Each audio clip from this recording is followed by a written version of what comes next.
കണ്ണീരിന്റെ താളം വില്ലേജിന്റെ അറ്റത്തുള്ള പഴയ പാതിരാക്കോവിലിൽ നിന്നാണ് ശബ്ദം വന്നത്. രാത്രി 10 മണിക്ക് ശേഷം ആ വഴിയിലൂടെ ആരും പോകാറില്ല. പക്ഷെ ആ ദിവസം അനൂപ് തിരികെ വരവായിരുന്നതുകൊണ്ട് അതുവഴി നടക്കുകയായിരുന്നു. ചുറ്റുപാടെ ആരുമില്ല. കാറ്റിന്റെ ഹിമവും കല്ലുനടപ്പാതയിലുണ്ടായിരുന്ന കുടഞ്ഞ ശബ്ദവും കൂടുമ്പോൾ ആ ശബ്ദം വീണ്ടും കേട്ടു. ആളുടെ കരച്ചിൽ പോലെയാണ്.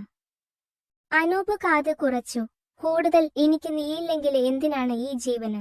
അനൂപ് ഭയപ്പെട്ടു. പിന്നെയും മുമ്പേയും നോക്കി. അവൻ ധൈര്യത്തോടെ മുന്നോട്ടു പോയി.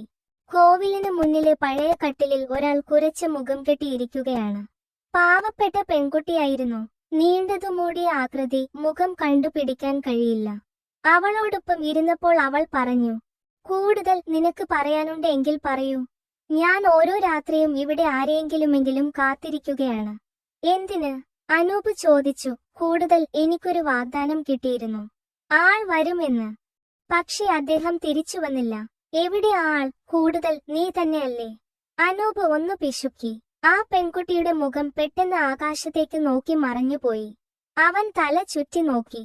ആര് വേറെയും ഉണ്ടായിരുന്നില്ല. പകലായി. കേവലം കാറ്റും മരത്തിന്റെ ഇലയുടെയും ശബ്ദം മാത്രമേയുള്ളൂ.